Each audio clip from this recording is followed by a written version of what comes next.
Today, I'm joined by two of Australia's leading experts in the energy market. On my left is Nick Brass, co-founder of DC Power.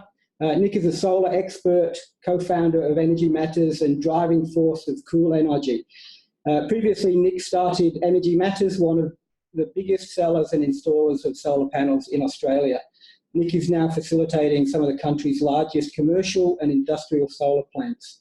Nick's technical knowledge of solar panels and knowledge of the industry prompted him to join the other co-founders of DC Power Co. to disrupt the energy market. So welcome, Nick. Thanks, Nigel. To my right is Ryan Wavish. Ryan is a principal consultant at Marchment Consulting, which is a boutique energy and water sector consultancy based here in Melbourne. Ryan has over 15 years of experience working for a number of utilities in Australia, the UK, and New Zealand. He specialises in supporting clients to navigate industry transformation driven by decarbonisation, new technology, and changing customer preferences. He's an expert in the evolving DER landscape and advises clients across the value chain, including governments, networks, retailers, innovators, and industry associations. So welcome, Ryan. Thanks, Nigel. We do have the capability for the people on the call to ask questions. There's a Q&A function that you'll be able to type in a question. We'll probably save most of the questions until the end of the presentations, although depending on the questions, I might insert them into the presentations as we go. So first up, let's get an overview from Nick on batteries, how batteries work and why it's relevant. Great. Thanks, Nigel.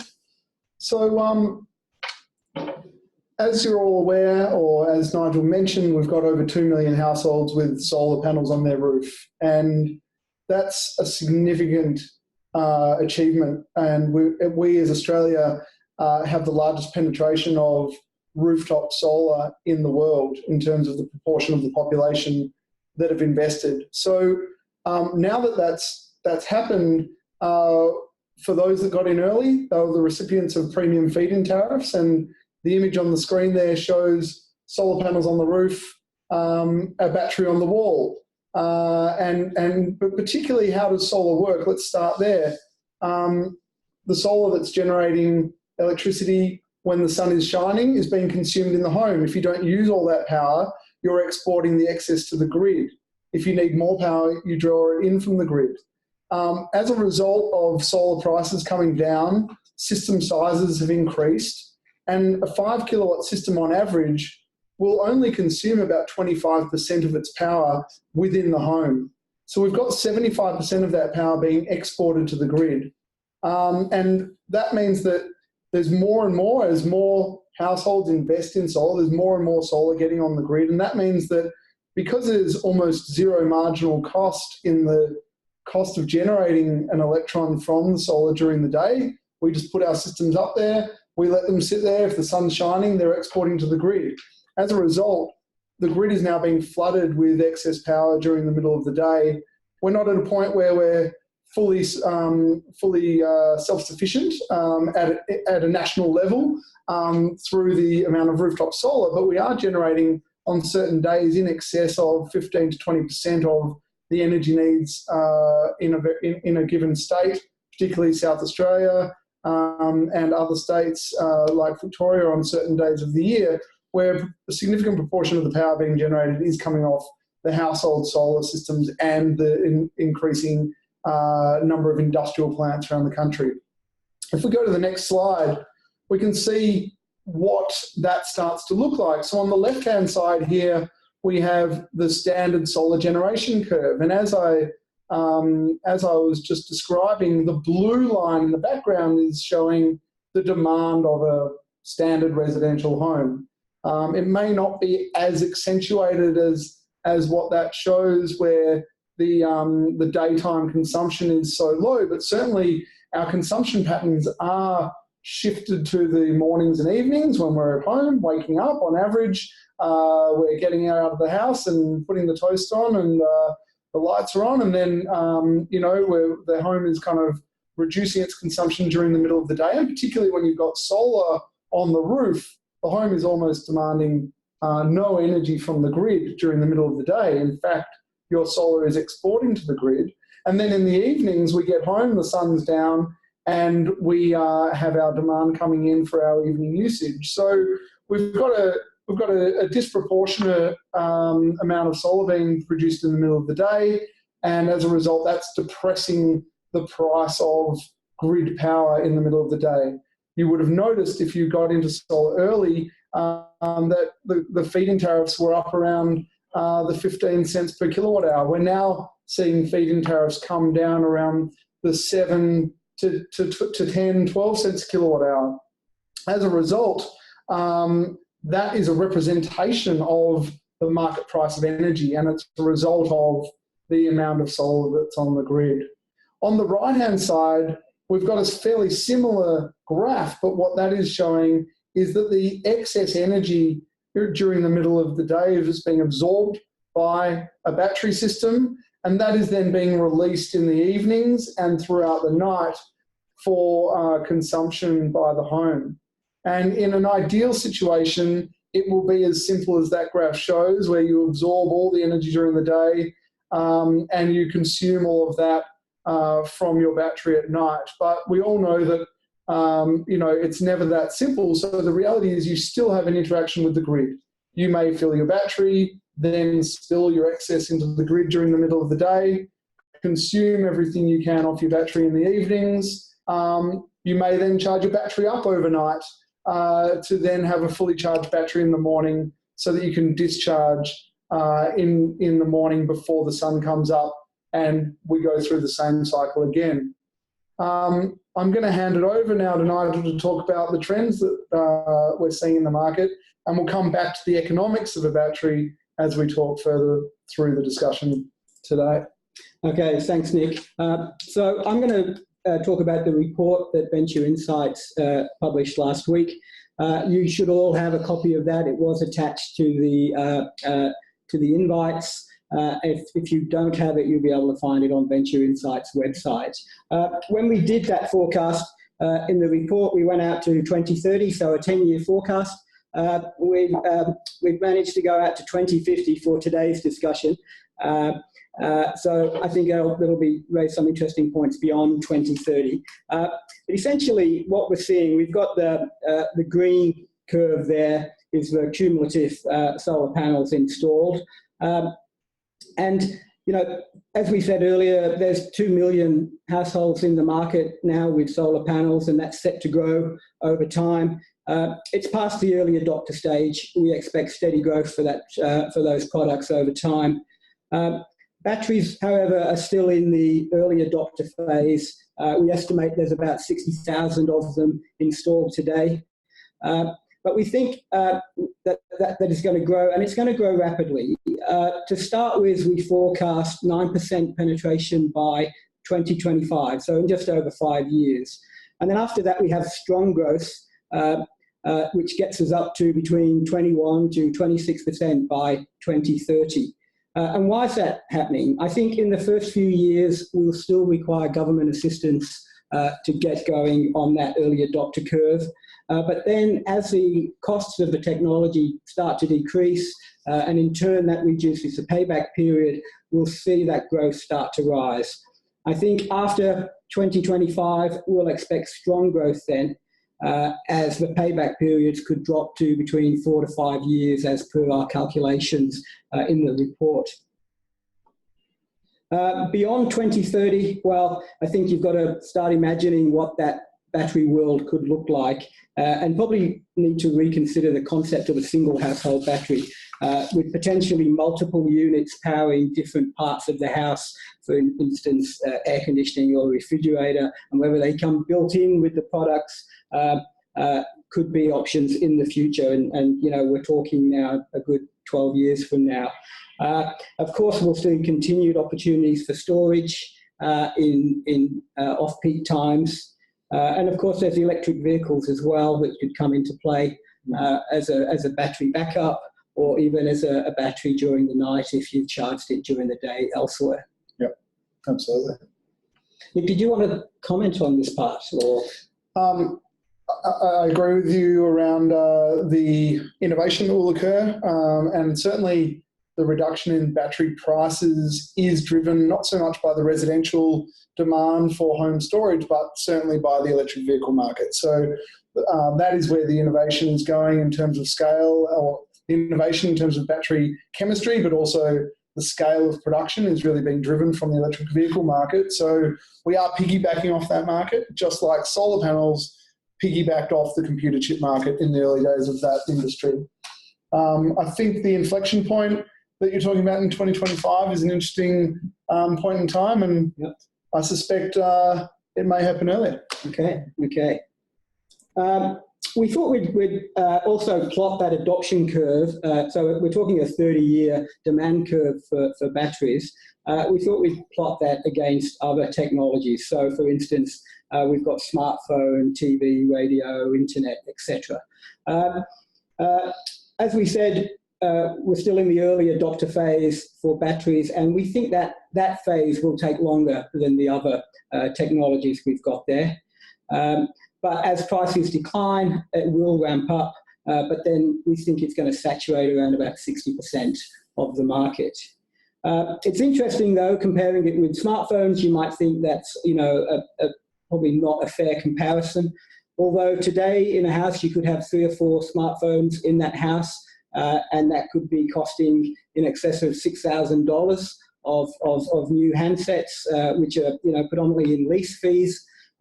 So we don't think it's a big jump to consider batteries at around about the $8,000 price mark. Absolutely, yeah, not far off at all. Our forecast driver is our forecasts are primarily driven by technology price decreases, which are within the report. Bloomberg NEF graph that we've got there on the right-hand side predicts this to continue to fall as per that chart. And our report then calculates those prices in terms of payback period. So we get prices dropping such that the devices or the batteries are falling below 10-year payback period, and then ultimately getting down to between 4 and 6 year payback period, which is when we think which is when we're forecasting strong growth. I think just the comment I have on this graph is twofold. One is the battery cost in relation to the total cost of a system is slightly different to solar. So when solar, PV for rooftop installation started becoming mainstream in the early 2000s, the cost of the solar panels were 85–90% of the total installed cost of the system. So as solar panels, rocketed down the price curve, the cost of the system as a whole came down with it, and we saw a massive reduction in the total cost of installation. I think with batteries it's slightly different. The battery component of an installation represents more like 30 to 40% of current installed costs. And as you can see there, if we're in 2018, 19 now, we're at a point where the price curve is starting to level off. So what that says to me is, when is the right time to buy a battery? If I'm someone that's looking at investing in a battery for my home, and I go back to really the place that I've always been with solar PV is that the best time to invest is now. You constantly, by getting in the market now, you're in. You've got the technology in your home, and what is interesting about a battery is that the economics of the battery are only going to get better over time. You'll start by consuming your solar excess and moving that into the evening peaks and demand shifting your solar, or at least shifting the generation into the evenings so that you can consume your low-cost solar power from your rooftop in your home during the day. But over time, there's going to be more and more revenue streams that we'll be able to access, and they're going to flow directly to you as a consumer. And that's part of the reason we started DC Power Co. was that, we believe in the solar household. We believe in a renewables-generated future, in a world where renewables is the predominant source of power generation. We see the household as being centre to that story. And we're committed to ensuring that any additional value streams we can extract from a battery will flow through to you as the investor in that asset. You own the battery, you should be the beneficiary of those revenue streams. So things like the virtual power plant that we talk about in a moment is, there's lots of different value streams you can get out of that. You can reduce your peak demand. You can shift demand from one point in time to another. You can provide network support to the networks. You can provide augmentation to the grid. So there's a lot of different value streams that will improve the economics over time. But that means by getting in now, you're not missing out on those. You're in the best place to extract that value over time. On that note around the economics, as per the report, the Venture Advisory Report, it kind of shows a scenario where a large consuming household with, let's say, 4+ people, it's in a position now where the economics of battery storage are in the sweet spot. That household has generally enough roof space to put on 6, 7, 8 kilowatts of solar. That's enough to then store in a large battery, a 13 kilowatt hour battery, which is available from the likes of a Tesla or an LG or Sonnen or Iguana. There's a number of different suppliers out there that are supplying those batteries of that size. And a large home consumer or a large user of energy is going to be able to absorb the power during the day, and they're going to have enough demand in the evenings to then consume that power and go through that cycle again in the next day, which means that they're most effectively utilising that battery, and that's what gives you the payback. Is good utilisation of the battery gives you the payback over time. So we're getting paybacks within the warranty period for that type of user. And I think where as the economics get better, it'll be around the smaller battery for the smaller household and making the economics of that work so that the cost of installation comes down, the complexity of the installation is reduced through innovation in the technology itself. But certainly, if you're thinking about a battery now and you're a large home user, the time to get in is now, and you'll reap the benefits of being in early and then being able to participate in future opportunities to generate revenue from that battery over time. We assumed that we're living in a dynamic world. So we thought of 4 scenarios that we could use to come up with those market forecasts. The first scenario was business as usual. Modest changes to technology prices, no government policy incentives, relatively slow uptake. So taking the world as we know it now and just extrapolating it slowly. We thought that was too conservative. We thought that didn't reflect the disruption that we're going to see in the market.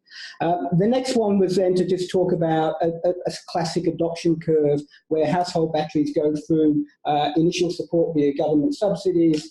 They become economically feasible in the early 2020s by themselves. And you get a fairly good set of growth, but not as high as what we forecast. What scenario did we use where we did get the more aggressive take-up? And that was, we started to think about aggregation models. So where there's a market mechanism in place for matching time of day producers, so the solar panels with the storage and the batteries. And enhancing the economics of that system on a larger scale, and in itself then fueling the uptake. We think that disruptive power will fuel uptake, and that's why we've come up with the forecasts that we did do. There was one final scenario which we kind of labelled the death spiral, which is really that solar panels and storage really take off to the point where more households are disconnecting from the grid or massively decreasing the amount of energy they need from the grid. That in turn improves the battery economics, which in turn more disconnections, which in turn means higher prices for the people that are left on the traditional energy providers. We didn't do the death spiral. I think if we did, we'd get a far greater set. Now, my slides for city prices to continue to rise as generators continue to seek to exploit price in the short term and then have to manage their costs in the longer term. Solar and battery technology prices, as we've already discussed and as was a key driver for the model, we expect those to decrease over time. Market regulators will start to work more constructively and pave the way for lower cost renewable electricity.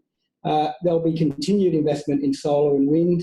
That really does create that free energy cycle you spoke about during the midday period. And as we said, EVs will take off. The timeframes of that are to be seen, but we're talking about a 30-year ultimate forecast here. So they'll certainly be taking off in that time period. And the social agenda, more and more people are talking about climate change, more and more people want to do things in the home, whether it's reduce their power or look for alternatives to production like solar energy. I had a couple of reflections on some of these risks, and I also think there's some unknowns around, particularly around the network's interaction with the distributed energy resources like batteries and solar, particularly the onset of more cost-reflective network pricing. If you get stronger price signals from networks, greater sort of demand tariffs, they're attractive for people with batteries because they can control their usage at times of maximum demand. They can control their draw on the grid and minimise their network costs. So I think things like network pricing can play into the business case for batteries, in addition to other incentives that networks might provide as part of a virtual power plant arrangement for batteries. The other thing on electric vehicles, these electric vehicles are the really great unknown in terms of how they're going to interact with the grid in a way that might mimic what a battery does. And I think a lot comes down to things like vehicle-to-grid technology and the ability for electric vehicles to feed back into the grid.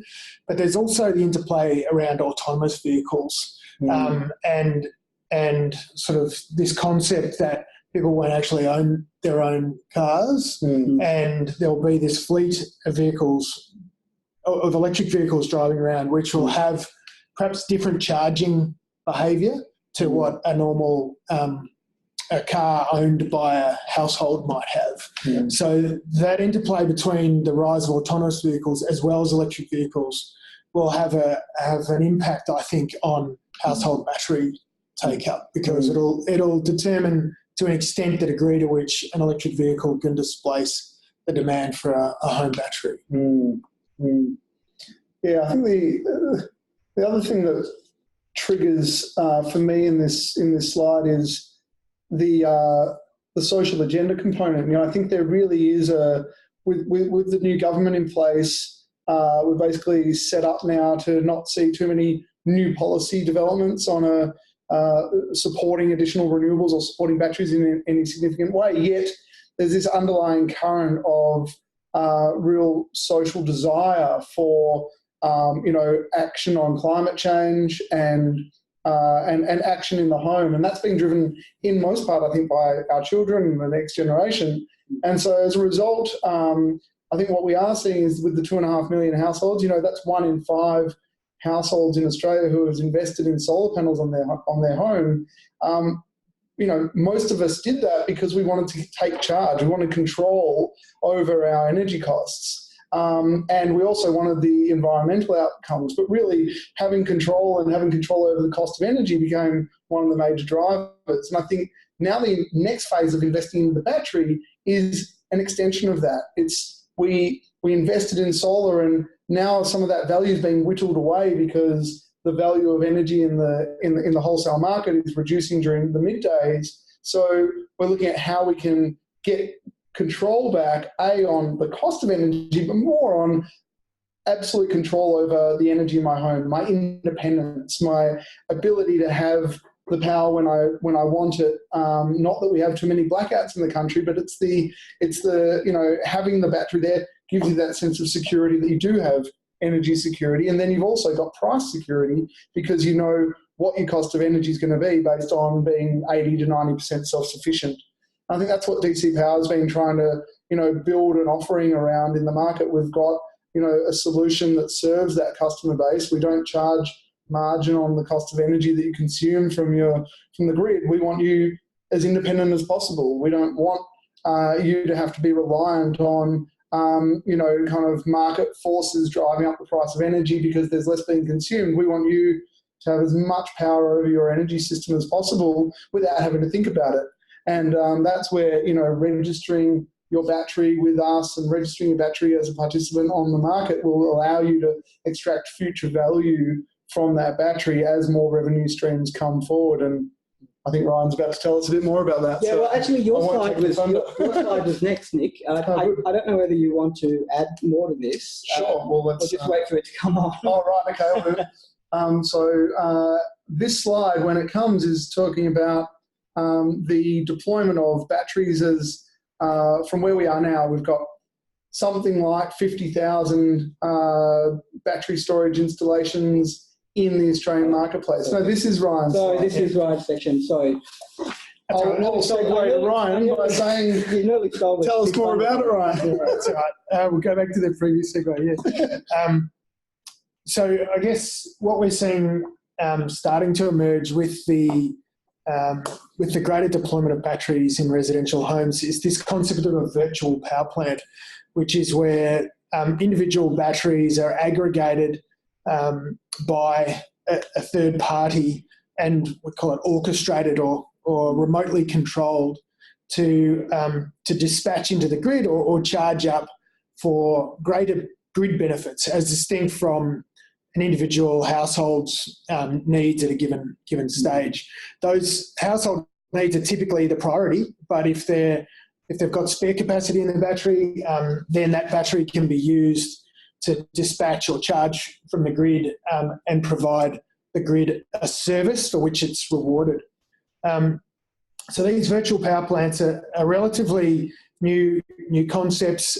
They're mainly in trial stages, and this slide indicates we calculate there's about 16 battery-based virtual power plant projects across 6 states in Australia, with a total plan of about 55,000 batteries, and that includes the whopping 50,000 sort of Tesla battery in South Australia. So that's the bulk of that. But $67 million worth of subsidies. So this is the amount of cash that's out there for households to receive as a subsidy for their battery for it to be used in this way. So it's a lot of subsidies available. However, the current level of implementation, the actual installed participating batteries is still quite small, with only about 2,500 batteries currently integrated into active virtual power plants. So there's a number of projects. There's a range of networks, retailers, research organisations involved. Most of them are funded by ARENA. There's a lot of ARENA-funded trials, but others have state government funding. I just wanted to point out a couple of them that we're involved in. Firstly, the Simply Energy VPPX project in South Australia. This is an interesting one in that it's testing the virtual power plant's ability to participate in frequency markets. So these are relatively small markets in Australia, but have been very highly priced or volatile over recent years, particularly in South Australia. We've seen Tesla's big battery in South Australia take a big chunk of this market, and now we're exploring the opportunity for aggregated small batteries to participate.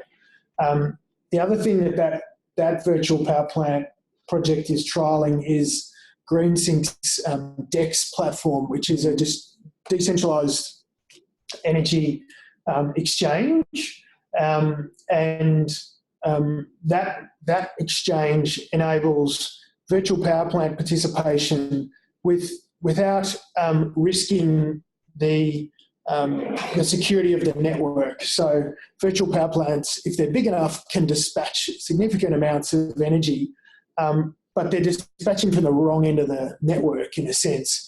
And networks need to be able to see that dispatch in order to make sure that the control signals aren't breaking the laws of physics, basically, trying to push too much energy out through a constrained network element.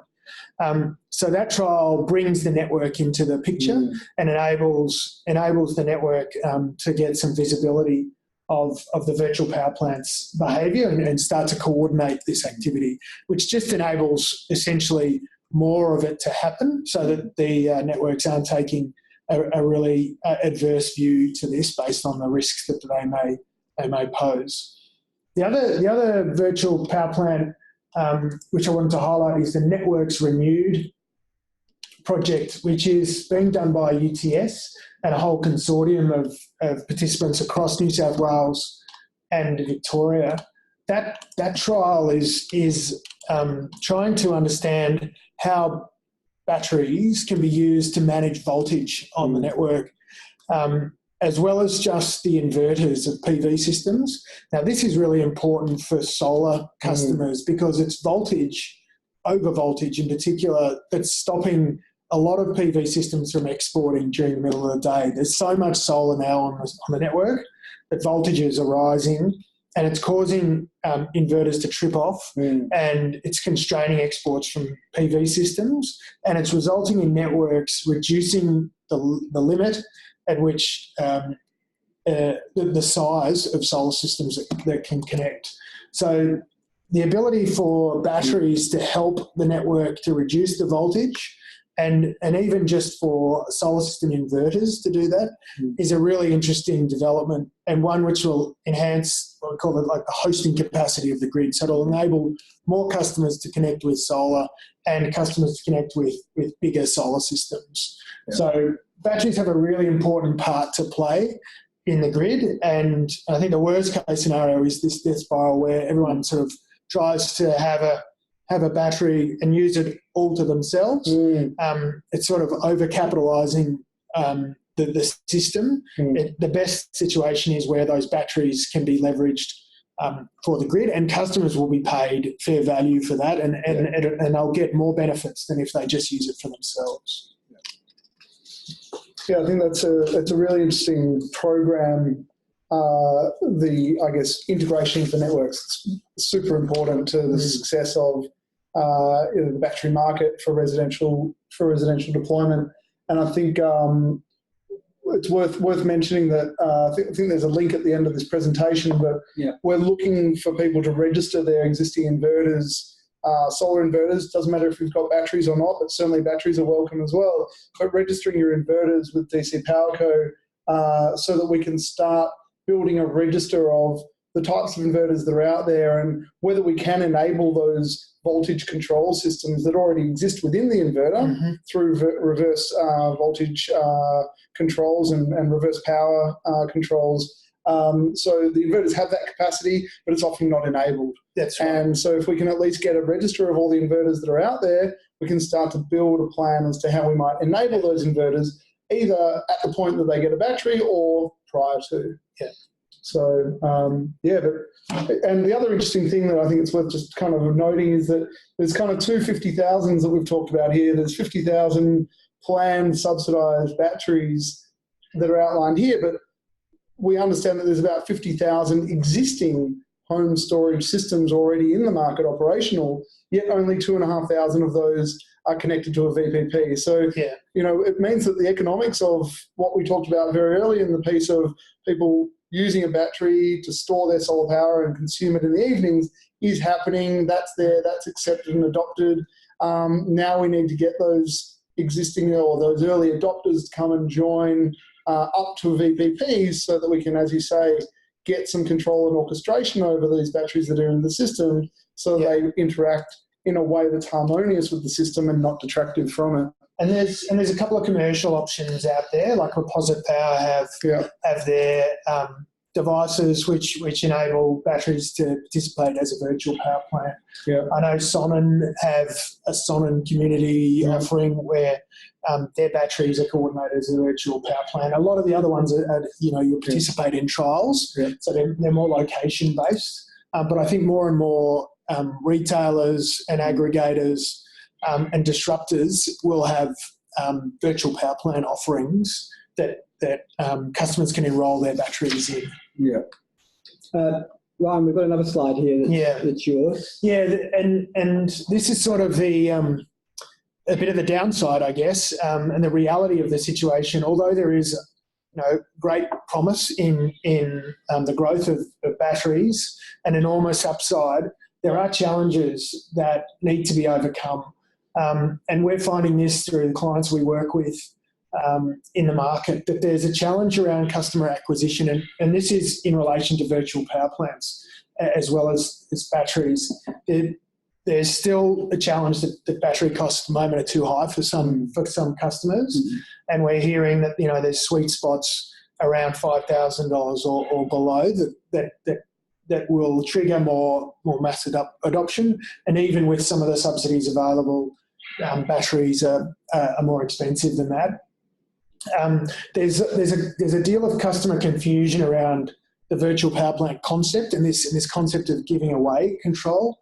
I think a lot of the drivers for customers who buy batteries are a sense of independence from an energy company and almost sticking it to the energy company. So then to turn around and then share your battery or give some back to the power company sort of goes against that driver. So because there's a general mistrust of traditional retailers, and so trusting them to control this asset that you've just spent a lot of money on is a hurdle that needs to be overcome. There's also a long recruitment process. It takes time to explain the concept of a virtual power plant. The contracts that are entered into are often quite long as part of these trials and as part of the deals. And we also find that a lot of solar customers on premium feed-in tariffs still. There's literally hundreds of thousands of customers around Australia on these premium feed-in tariffs, and of course that's a significant disincentive for a battery. So even though a lot of them are early adopters and obviously interested, so we've always tried to convince governments to enable premium feed-in tariff customers to be able to trade in their premium feed-in tariff for a battery subsidy. But so far we haven't cracked a government to take up that policy. There's also some challenges around installations. We're finding this particularly in markets which have very high solar uptake. A lot of the installers prefer to do solar installations than battery installations. There might be some delays, and it's a new product, so not all installers are at a high level of quality.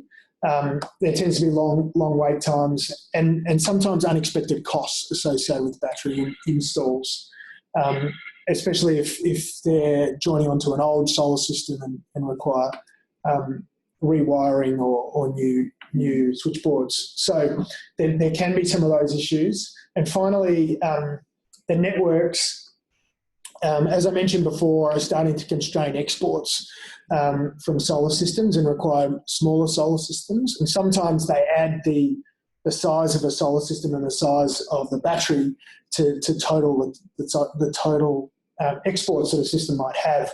So it constrains the customer's ability to connect the battery. That's why it's so important for batteries to start working for a network as well, to get over some of those constraints.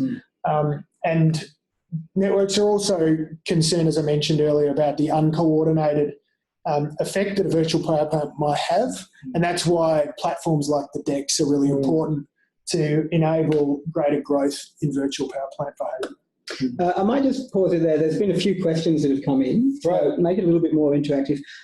We've had a few questions on what do you think the response will be from the traditional energy retailers with regards to batteries, and then for ancillary revenue streams like virtual power plants. Yeah, we've been working with a number of retailers, and I think they're really keen to develop products in this space. They're just struggling to find out what works with customers, and I think coming up against a lot of those hurdles around the level of trust that customers have in them to participate.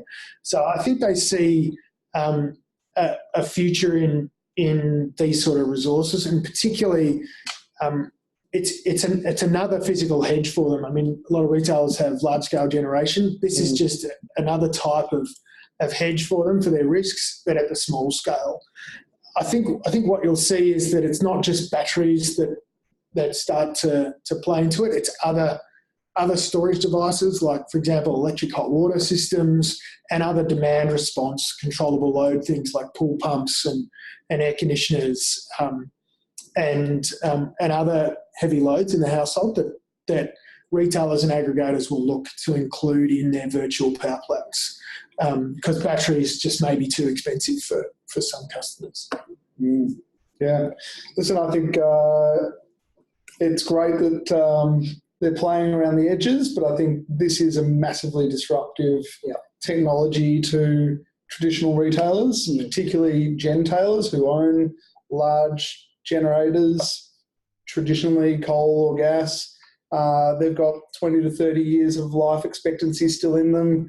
The best way to maximise the value of an existing generator is to sweat it out and get the free cash out of it. And I think this as a technology, if we get to 400,000 households and we hit an inflection point in 2025, we're massively disrupting that existing marketplace, and it could be quite disastrous to the future longevity of a number of those businesses. So I think their response of playing around the edges is great to see that they're helping with the innovation, but I think there'll become a point where that will either be supported and they will transform those businesses and they will take on renewables and they'll take on the batteries as a true source of firming, but there will be some that will resist it, and I can see there will be a fight, and there will be a fight at a regulatory level where we'll have to make sure that the people are standing there and holding firm on the renewables as a key source of generation of the future, and not letting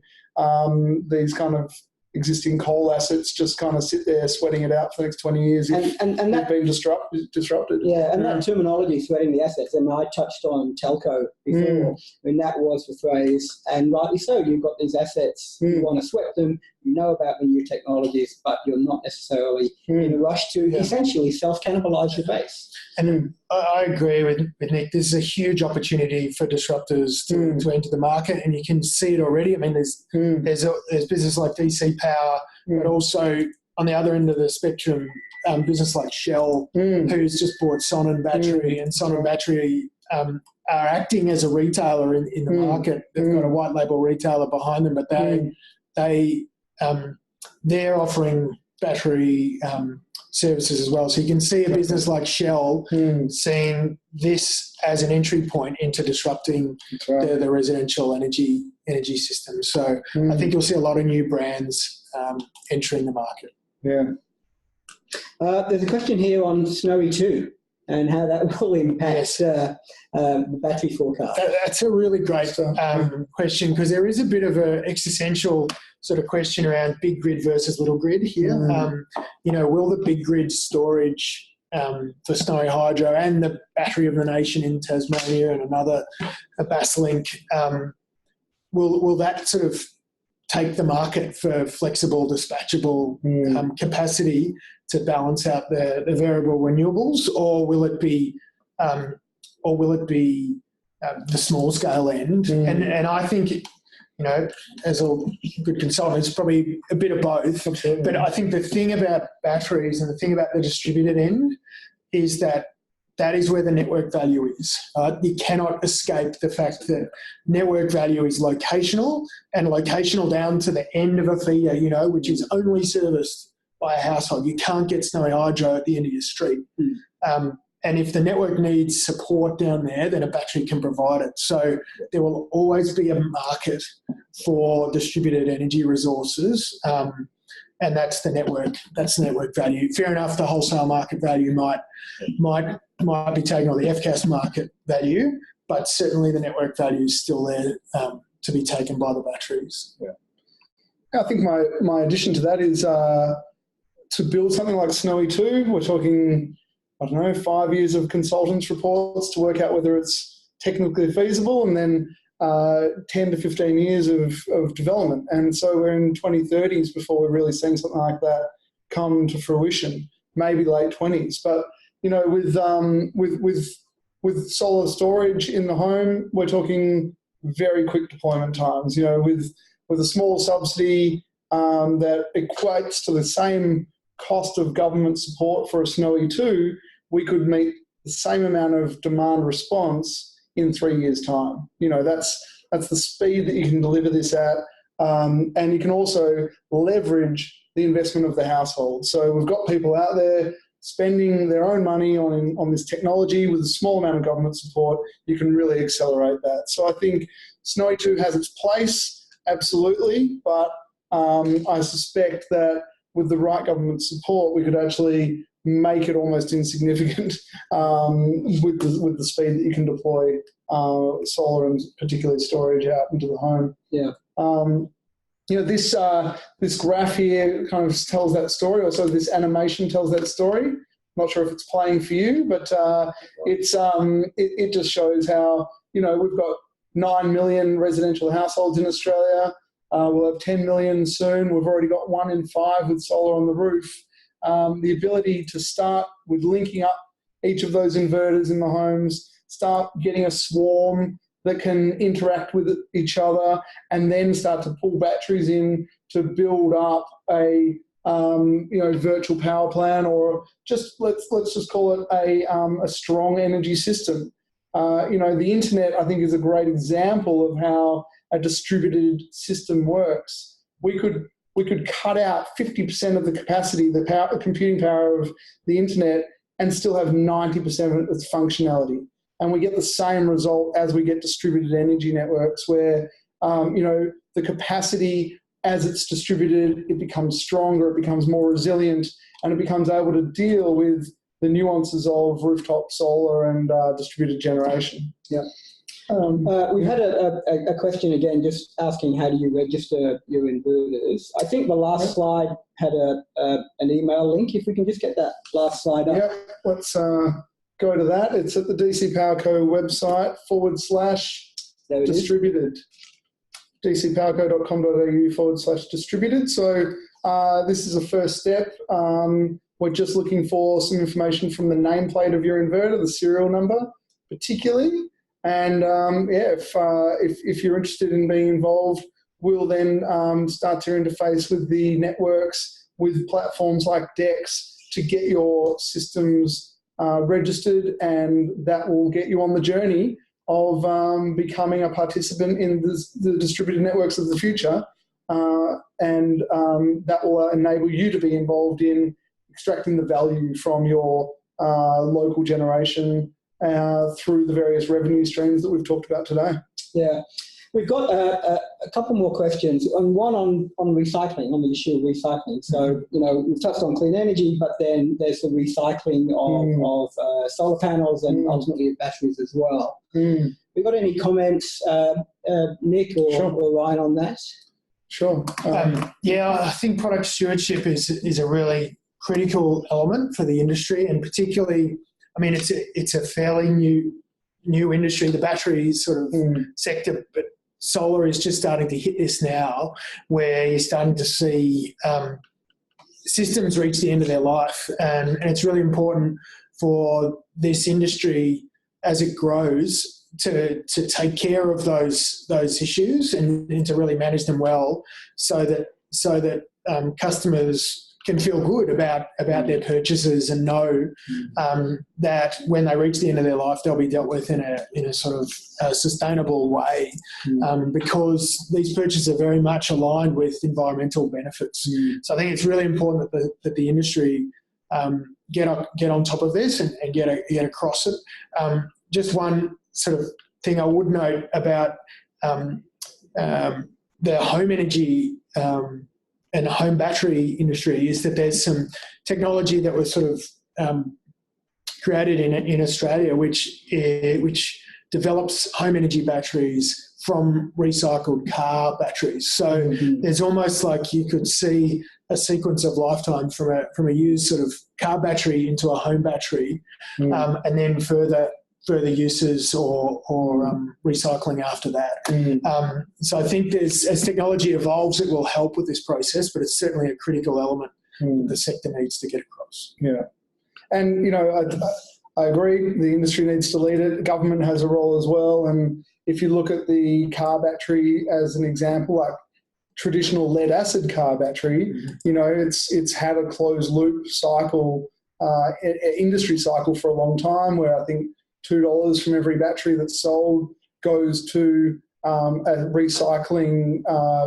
recycling capacity of the industry. So closed loop is absolutely critical to getting that environmental stewardship right, and we do need government to play a role there, and to ensure that industry participates, but also that the infrastructure is available as we get to the first stages of the end of life cycles, that there is a place for batteries to go to be recycled and to be, redeployed. And it would be good to see as much of that happening on shore as possible, because as we've seen with our simple recycling activities of paper and cardboard and aluminium cans going offshore, it doesn't necessarily always turn out as planned. So it'd be great to see some local jobs be developed out of that as well. We've had a sort of a more of a technical question in terms of how long can this energy be stored for? Within a residential battery, well, if you don't use it, it can be stored for a long time. It's sort of typically the batteries that we've seen, they typically get discharged in a normal household in the early hours of the morning. So you'll charge up during the day, and then the battery will be discharged just as the sort of sun is coming up again, and then you start the cycle again. So most, especially with the big Tesla Powerwalls, you can pretty much operate off grid for most days, unless you've got a high energy use day or it's particularly cloudy and there's no solar generation. So most of them are self-sufficient. Yeah, look, there's another question here, again, just touching on the vehicle to grid battery. And, does that in a way, reduce the need for batteries in the home? It could, yeah. At the moment, vehicle to grid technology is just emerging. It's very expensive and not sort of for households yet. But ultimately, it could. I mean, you could essentially, charge your car during the day at work, drive it home, and use the power during the evening. You could have it charging off your battery during the day, and then you use it during the evening. Again, it just depends on the use of electric vehicles in future, and as I said before, the rise of autonomous vehicles, how they're used, how they're recharged, whether they are recharged at home or whether there's a lot of more fast charging stations and we refuel more like as we do today.